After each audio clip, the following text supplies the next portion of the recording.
자, 인사드립니다. 저는 서울대학교 화학부에서 연구를 하고 있는 박충모 교수입니다. 한림원에서 연락을 받고 데이터를 쓰지 마라. 뭐 학문적인 전문 얘기를 하지 마라. 그렇게 해서 그 강연을 준비하라는 말씀을 전해 듣고 참 고민을 많이 했는데요. 여하튼 노력은 해왔습니다. 우리 한림원의 그 심볼을 보니까 구름이 학이 날려고 하는 그런 형상이더라고요. 그래서 한번 찾아봤습니다. 이게 무슨 의미가 있는지. 그랬더니 아마 조선시대에 우리나라 문관, 무관들이 신분이나 직무를 나타나기 위해서 예를 들어 무관들은 호랑이를 흉배, 그게 등과 그 배, 그다음에 문관들은 학을 표시를 했다고 합니다. 그래서 우리 한림원의 그 취지는 바로 우리나라 과학 기술 또는 모든 학문 분야에 있어서 이 선비들의 지켜야 될 고아한 어떤 기상을 나타낸다. 뭐 그런 식으로 나와 있더라고요. 여하튼 이렇게 좋은 우리 한림원의 새 회원이 된 기쁨을 우리 유욱준 원장님을 비롯한 우리 한림원 멤버 모두와 그다음에 저희 실험실에서 저와 같이 고생을 많이 했던 우리 실험실 식솔들과 그다음에 저희 가족들과 같이 나누고 싶습니다. 발표 제목은요. 이렇게 보면은 꼭 붙어요. 정어라면은 해시태그가 2개 정도인데요. 만학이라고 하는 것과 좌충우돌이라고 하는 것입니다.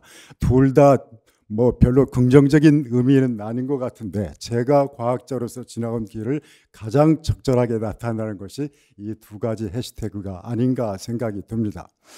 근데 이제 아까 한림원 심볼에 대해서도 말씀을 드렸지만은 우리가 과학도 좋고 연구도 좋지만은 사실은 우리가 이 과학 이전에 우리 인생 또는 삶이라고 하는 문제가 더 심각한 우리들이 또 고민을 해야 될 사항인 것 같은데요. 그래서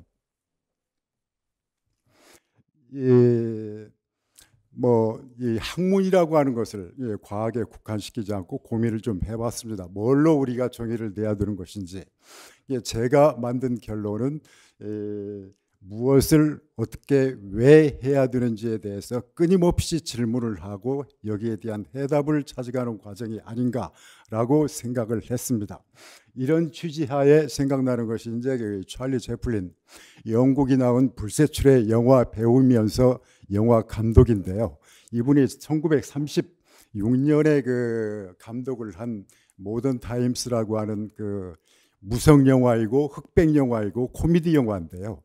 이걸 만들므로 해서 세계적인 명성을 얻게 된 영화 배우, 영화 감독인데 가슴 아프게도 이분은 가정 내에서는 그렇게 썩 행복을 얻지 못했던 상황이었다고 합니다. 이분이 하신 말씀이 바로 아마 여러분들 대부분 잘 알고 계실 텐데요. 인생은 가까이에서 보면 비극이지만 멀리에서 보면 희극이다. 저는 연구나 과학도 똑같다고 생각을 합니다. 하루하루 데이터 하나하나는 참 가슴 저리면서 좌절하고 실패에 대한 실망을 하지만은 1년, 2년, 10년 앞에 우리 박형구 홍규 교수님께서 이제 10년 이렇게 하다 보면은 어떤 업적이 생긴다 그러는데 또 오랜 세월이 지난 후에 보면은 그래 나도 썩 괜찮게 했다라고 만족할 수 있는 이 결과를 얻듯이요. 그러나 순간순간은 무척 힘들고 좌절을 많이 하게 됩니다. 이분이 썼던 2 단어가 클로즈업이라고 하는 말과 롱샷은 이 이유로 영화 촬영에 있어서 촬영 기법으로 정착이 됩니다. 그래서 모든 영화나 또는 이 연속극을 보면 아주 비극적인 장면을 나타낼 때는 클로즈업을 하게 되고 아주 희극적인 재미있는 장면을 연출을 할 때는 바로 이 롱샷으로 멀리 이렇게 뽑는다는 것을 알 수가 있습니다. 그래서 우리가 연구를 할 때도 너무나 한 순간순간 그다음에 데이터 하나하나에 너무나 역점을 두는 것보다는 최소한 5년, 10년, 20년, 뭐 30년 이렇게 장기적으로 생각을 하면서 이 계획을 세우고 실천을 하면은 크게 좌절하지 않고 사실 이 얘기는 이제 막 연구를 시작을 한 대학원 신입생들한테 해드리고 싶은 제 또 이 심정이기도 합니다. 그래서 오늘은 이제 제 연구 얘기를 쭉 할 텐데요. 연구 내용보다는 제가 그동안 어떤 과정을 거쳐왔고 그 과정에 있어서 저에게 영향을 주셨던 은사님들하고 저하고는 어떤 일이 있었고 이런 것들을 중심으로 해서 정리를 해보도록 하겠습니다. 예, 대학 때는 제가 76학번이기 때문에 근데 지금 재학을 한 7년 되죠. 중간에 군대를 갔다 왔기 때문에 그런데요. 서울대학교 돌아가셨지만 이우직 교수님 실험실에서 이 세포 유전학 연구를 했었습니다. 그래서 한 내용은 호밀이라고 하는 식물을 가지고 환경 적응 연구도 좀 하고 그다음에 방학개비 가지고 세포 분열 연구도 좀 하고 그래서 이때 참 가장 많이 썼던 장비가 이 현미경이었고 그래서 지금도 현미경에 대해서만큼은 나름 열심히 했다, 잘한다라고는 말씀을 못 드리겠지만은 그런 말씀을 드리고 싶은데 사실 이 자리에는 아주 저에게는 뜻깊은 분 한 분이 와 계십니다. 이 우재창 교수님이신데요. 이 이은직 교수님의 수제자이시기도 하고 제가 학부생으로 이 실험실 들어갔을 때 그 방장이셔가지고 뭐 좀 무섭기도 하고 저한테 허드렛 일도 많이 시키시기도 하고 그랬지만 그때 이후로 오늘날까지 제 정신적인 멘토로서 많은 도움을 주고 계셔서 또 어찌 보면은 아까 이 서브 타이틀을 보면은 놀면서 무엇을 하나 고민을 했다고 그러는데요. 고민은 많이 했지만은 그렇다고 썩 뭘 한 것은 아닙니다. 전형적인 그 학부생들의 특징이죠. 그래서 어찌 보면은 우재창 교수님은 제 그 흑역사를 잘 알고 계심에도 불구하고 이제는 초대하셔서 흑역사를 정리하고 제 전성기에 대해서 좀 알려드리기 위해서 감히 초대를 했습니다. 하여튼 바쁘신데 나와주셔서 감사합니다. 자, 그래서 열심히 하다 보니까 주변에서도 그렇고 저도 그렇고 대학원을 당연히 갈 것으로 생각을 했었습니다. 근데 안 갔습니다. 사실은 못 갔습니다. 그래서 이제 그 직장을 구하게 됐는데요. 왜 안 갔느냐? 가장 큰 요인은 경제적인 요인이죠. 그때 당시만 하더라도. 그래서 이제 그 직장 생활을 하다 보니까 나름 보람도 있었는데 한 2년쯤 지나니까 이제 저 가슴 밑바닥에 있는 이제 그 앙금이 서서히 소용돌이치기 시작합니다. 과연 내가 어디를 가고 있는지 제대로 가고 있는지. 근데 이제 이때 당시에는 방황을 엄청 했는데요. 지금 생각하면 방황을 참 곱게 한 것 같아요. 그래서 말썽을 안 부리고 아침 저녁으로 퇴근하면 바로 당구장으로 가서 당구만 계속 쳤습니다. 잡념을 없애기 위해서. 그러니까 1년 치니까 이제 300까지 올라가더라고요. 자, 그러다가 결국은 한 2년 정도 시간이 걸렸습니다. 마음을 정리하는데. 그래서 결국엔 이 34살 때 돌발적으로 사표를 제출을 했습니다. 어찌 보면 큰 모험인데요. 그때 뭐 우리 큰애 그때 2살 때 지금 결혼해가지고 금방 우리 손자 손녀도 데리고 왔습니다. 초등학교 3학년 2학년짜리. 아, 그 시절인데 사표를 내고 식구들 그대로 놔두고 혼자 비행기를 탔었습니다. 근데 이게 말이 참 멋있죠. 그때 당시에 김포공항에서 미국 가는 비행기를 탔는데 저 비행기 처음 타봤거든요. 그때. 이게 지금 생각하면은 보모도 당당하게 비행기를 타긴 탔는데 활주로를 미끄러져 가지고 쫙 하늘로 떠오르는 순간 뛰어내리고 싶었어요. 겁나가지고. 그래서 그게 엊그제 같은데 벌써 한 45년 정도 시간이 흘렀습니다.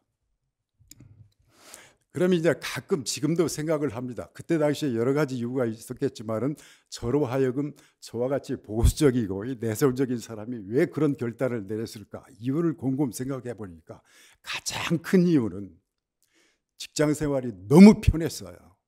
자극이 없었고 의욕이 없었고 그래서 어떤 그 독립부여가 없었고 지금 우리 젊은 학생들한테 얘기를 하면 편하면 좋은 것 아니냐라고 이 얘기를 하는데 이상합니다. 너무나 편하다 보면은 그래서 이렇게 편해서는 안 될 것 같아가지고 그때 이제 과감히 사표를 내고 이제 그 비행기를 탔던 겁니다. 그래서 이제 유학을 갔는데요. 원래 학부 때 이훈식 교수님도 엄청 무서운 분이셨어요. 아까 김상규 교수가 저 무서웠다고 그러는데 저는 무서운 것도 아닙니다. 유학을 가가지고 만났던 이안 몰딩 교수님은 더 무서운 분이었어요. 그래서 이 싱글 미스테이크도 이 용납을 하지 않는 그런 분이었는데요. 이제 분자 바이러스 학을 하고 계시는 그 분이셨는데, 여하튼 이 실험실에서 이제 옥수수 깐부기 곰팡이의 바이러스 가지고 그 바이러스가 합성 분비하는 킬로탁신, 그러니까 독소 단백질들의 구조 기능 연구들을 쭉 하면서 이제 그 박사학위를 따게 됐었습니다. 근데 이때 당시에는 어찌 보면 늦게 시작해서 막 어찌 보면 서둘고 이러다 보니까 대부분의 단백질 연구들은 이 저온실에서 콜드룸에서 다 하거든요. 그런데 그 여름에 티셔츠 하나 입고 한 4년 반 정도를 하다 보니까 직업병이 생겼습니다. 그래서 지금도 최근까지도 봄, 가을이면은 거의 기어다닐 정도로 요통이 생겨가지고 한 일주일여 고생을 하고 하는데 이걸 우연히 해결을 했습니다.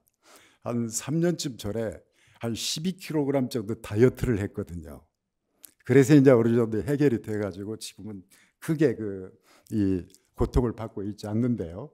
그래서 이분을 그때 이제 한국에 한번 초대를 해가지고 투어 좀 하고 이렇게 출국을 시켜드렸는데 비행장에서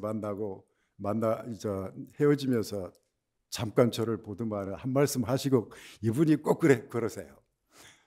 한 말씀 하시기를, 학생들 너무 갈구지 마라. 저 갈구는 것도 없거든요. 근데 아마 그런가 봐요. 이게 자기 본인이 생각하는 거하고 주위에서 보는 거하고는 좀 다른 것 같습니다. 근데 당신은 저를 엄청 힘들게 했거든요. 여하튼 여기서 이제 학위를 하고 이분의 그 절친이셨던 이안 볼딘 교수님 그 실험실에서 이제 포스닥을 계속을 하게 됐습니다. 이분은 이제 여기 보여드릴 대로 막스 플랑크 연구소 창립 소장으로 가셨던 분인데요. 지금 생각하면 이 이안 볼딘 교수님은 저보다 나이도 어리십니다. 그렇지만 제가 항상 연구를 하면서 제 학문적인 멘토로 마음속에 간직을 하는 분이거든요. 그것이 이제 조금 이따가 말씀을 드리는데요. 이렇게 포닥을 하다가 한 1년 반 정도 한 다음에 96년도에 이분은 막스 플랑크 연구소의 창립 소장으로, 저는 금호생명과학 연구소의 책임 연구원으로 이제 헤어지게 됐습니다. 근데 여기 보면 잘한 결정이었는데 지금도 확신이 없다고 하는 것이, 이분이 가시면서 1년 반을 같이 지냈지만 서로 강렬한 어떤 그 인상을 받았던 겁니다. 그분은 저에게, 저는 그분에게. 이게 좋건 나쁘건 간에. 그래서 이제 막스 플랑크 연구소로 가면은 팀 리더로서 모든 것을 구축을 해주겠다, 이런 오퍼를 했었는데, 이때 당시에 저는 식구들이 한국에 있었고 나이도 있고 그래서 어떤 일이 있어도 한국으로 돌아오고 싶었습니다. 학문적인 건 둘째 문제고. 근데 이제 아마 할리몰에서 지금 그 업무를 보고 계시는 걸로 알고 있습니다. 유장열 박사님께서 그때 제가 크립에 한국생명공학연구원에 한국 다니러 오는 김에 거기서 세미나를 할 일이 있었고, 그래서 논문을 몇 편을 남겨놨었는데 거기에 저희 금호생명과학연구소의 소장이셨던 분이 이제 들렸다가 바이러스 관련 얘기를 하다 보니까 유장열 박사님께서 이런 사람이 다녀갔다 해가지고, 사실은 유장열 박사님이 제가 한국으로 귀국할 수 있는 단초를 마련을 해주신 그런 상황이 됐습니다. 그때 당시에.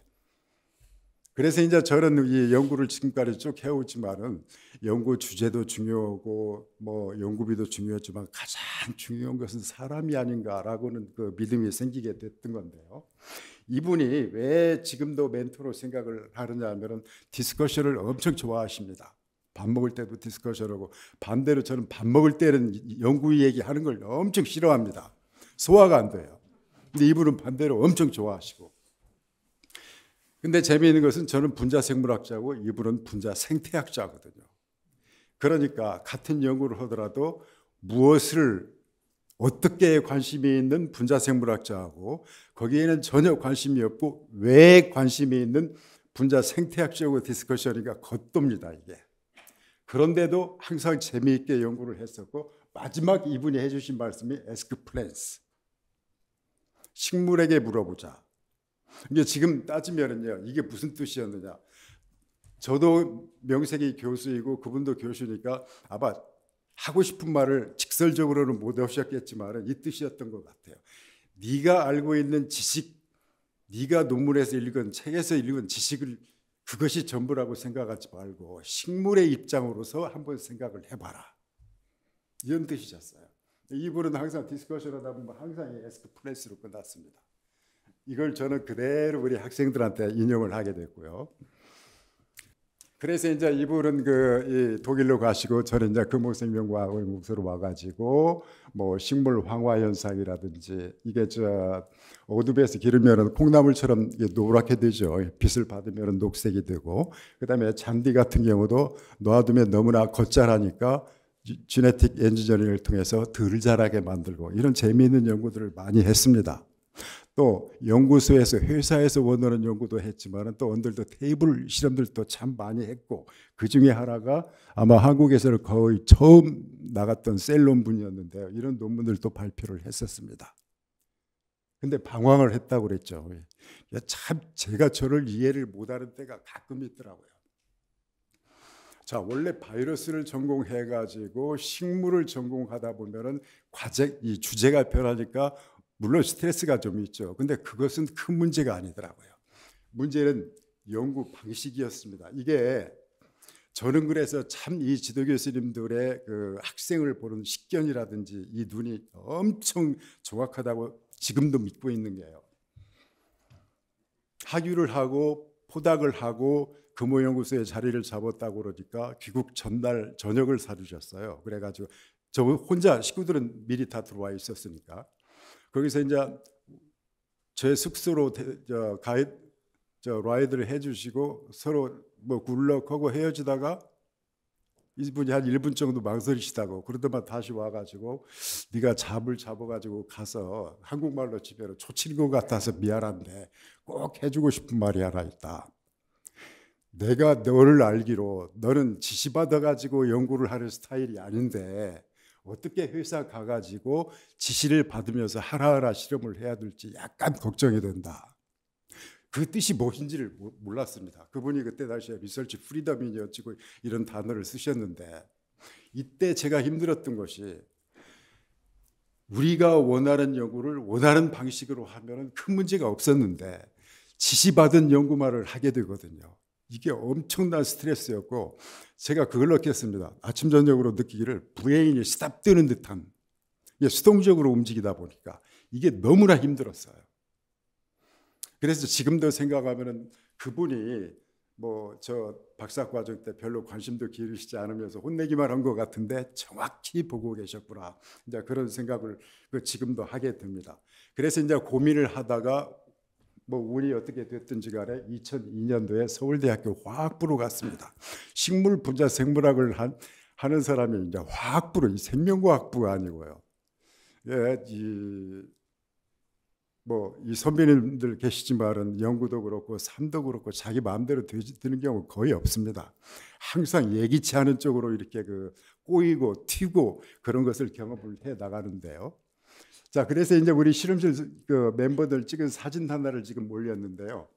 여기 보면 화학부에서 식물 분자 생물학 연구를 했다 이 말이죠. 그래서 뭐 금호연구소에서부터 해왔지만 뭐 광생물학이니 아니면 식물의 환경 적응성, 지구 온난화 대응 원리 이런 것들을 연구를 쭉 해왔는데 저는 항상 신경을 썼던 것이 화학부에서 식물 분자 생물학을 하는 학생들이 문제입니다. 학생들이 소유감을 느끼면 안 되고 자신감을 잃으면 안 되고 방황을 하면 안 되고, 그래서 어떻게 해서든지 이 학생들로 하여금 좀 뭐라 그럴까, 이 자신감을 잃지 쪽으로 무척 노력을 했고 어느 정도로 효과가 있다고 생각을 합니다. 그래서 한 번은 술자리에서도 한번 물어봤습니다. 너희들은 걱정이 없느냐? 그런 얘기를 하니까 이런 얘기를 해요. 내가 제 방향으로 가고 있는지, 과연 나는 제대로 할 수 있는지 걱정이 대상 같다. 단지 표현을 안 할 뿐이야. 아마 얘들이 하도 지도 교수님이 애를 다루니까 겉으로 이렇게 행복한 척을 하지 않았는가 생각을 합니다. 자, 나는 제대로 가고 있는가? 바로 제 고민이기도 했습니다. 분자생물학을 하면서 원래 전공은 바이러스인데 제대로 하고 있는지, 화학부에서도 또 제대로 정착을 해 나가고 있는지 모든 것이 걱정이었습니다. 근데 이때 당시 학생들의 심정을 잘 나타낸 슬라이드가 바로 이건데요.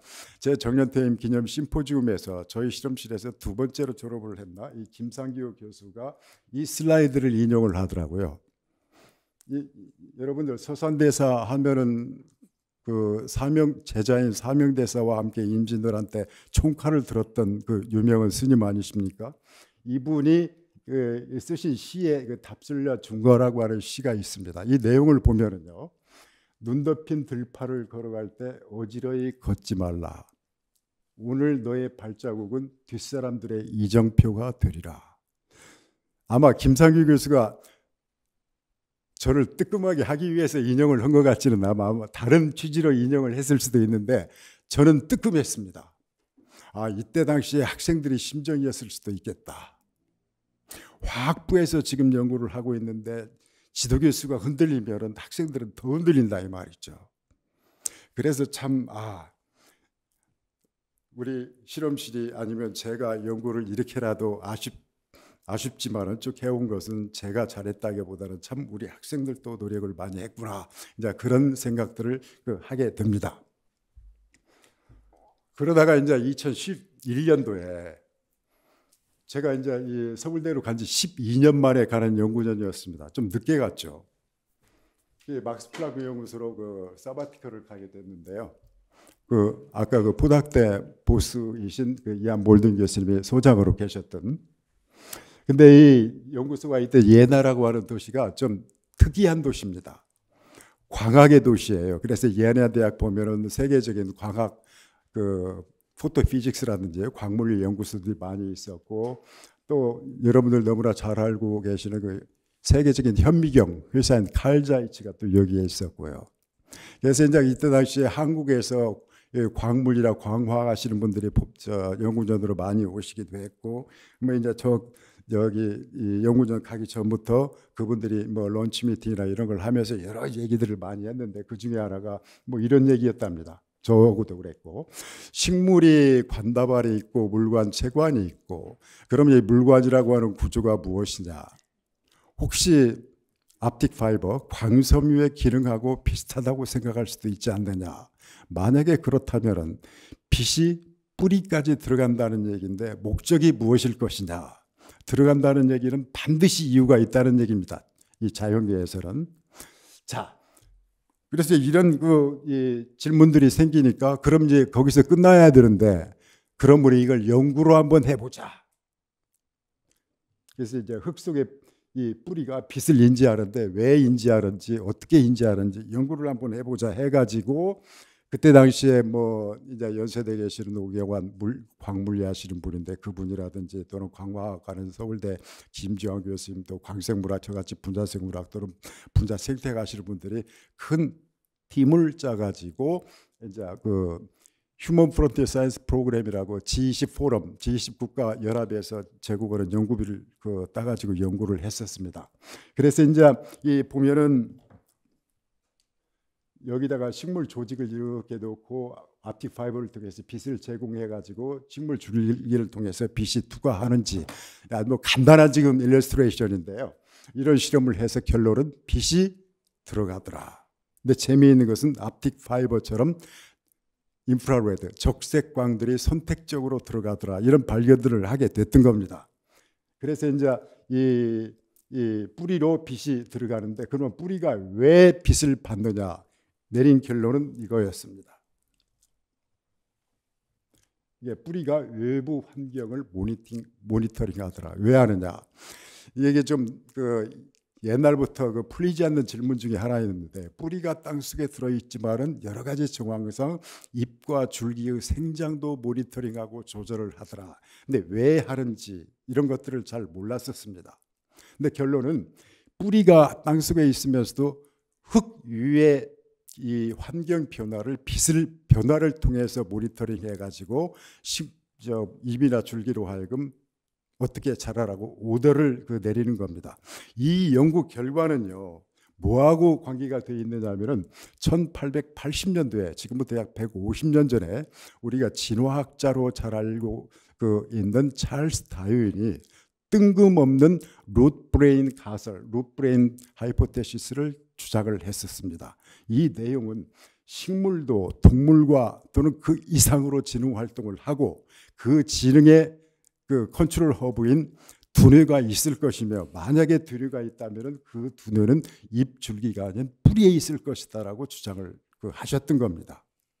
결국은 우리들의 실험 결과가 이 찰스 다윈의 루프레인 가설을 서포팅하는 게 보강하는 그런 의미가 있었고, 그래서 그때 이제 뭐 프랑스, 미국 이런 몇 개 언론사에서 연락이 와가지고 자기들이 특집 기사로 실겠다고 그래가지고 정보도 줬었고, 한국에서는 YTN에서 식물 중추는 뿌리 햇빛 이용의 생장 조절이라고 하는 토픽으로 프로그램을 만들어가지고 방영도 하고, 아마 유튜브에서 관심이 있으신 분은 바로 쉽게 보실 수 있을 겁니다.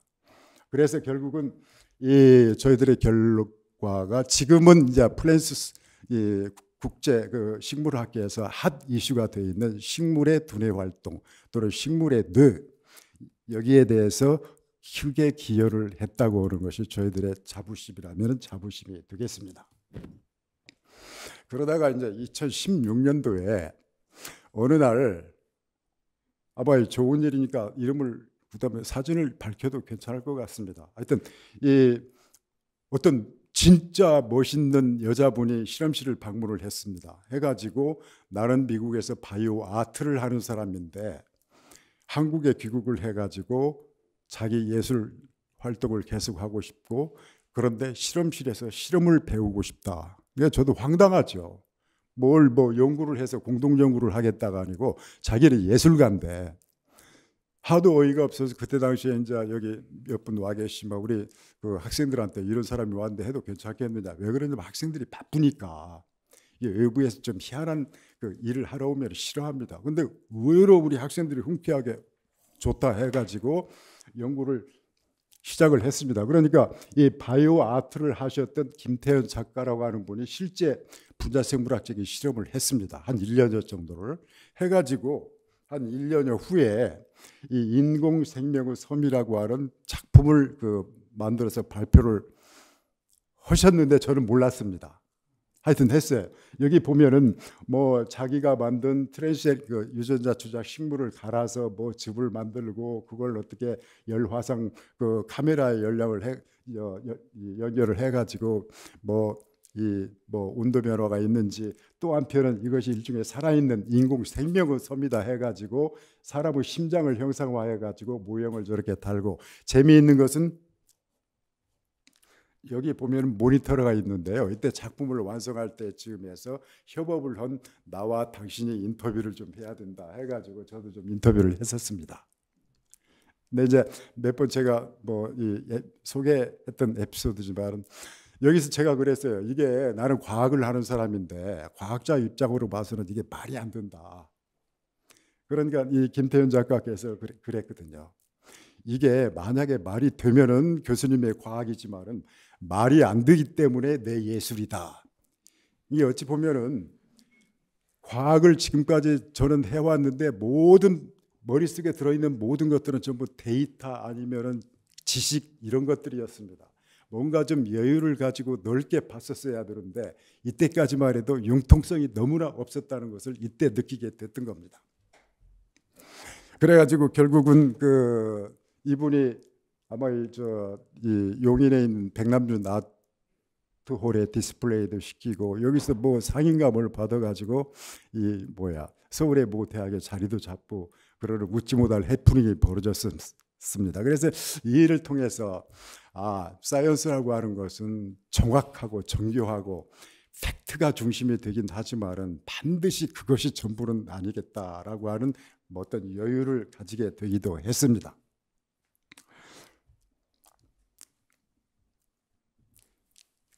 이제 그러면서 이제 이게 2017년도니까 이때부터는 그러니까 이제 너무나 교과서적인 연구보다는 조금 폭넓게 이제 이런 연구들에 조금 관심을 가지게 되고, 근데 이제 정년쯤 해가지고 우리 실험실 문화는 사진을 참 많이 찍어요. 많이 찍어서 이 실험실의 메인 컴퓨터에 이제 저장을 해놨는데, 저도 심심하면 가서 좀 뒤지고 그렇습니다.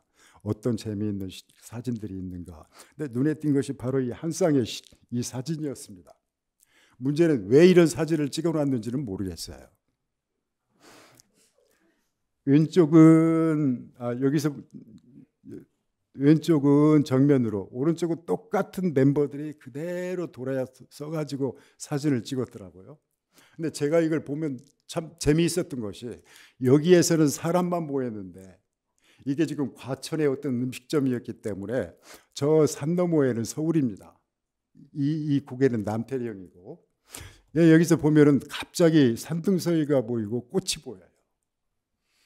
이게 관점에 따라서는, 사람은 그러니까 자기 보고 싶은 것만 본다고 그러지 않습니까? 뭐 이게 주관에 흐르기가 쉽고, 그래서 이제 우리가 사이언스를 하는 사람들은 보는 관점도 좀 변화시킬 필요가 있다. 이제 그런 것들을 이제 더덕을 하게 됐던 겁니다. 근데 이제 지금 묻고 싶습니다. 저희 학생들한테 왜 이런 사진을 찍었는지, 과연 이런 취지였는지, 나는 이렇게 받아들였는데 과연 이게 목적이었는지 아직 얘기해 본 일은 없습니다.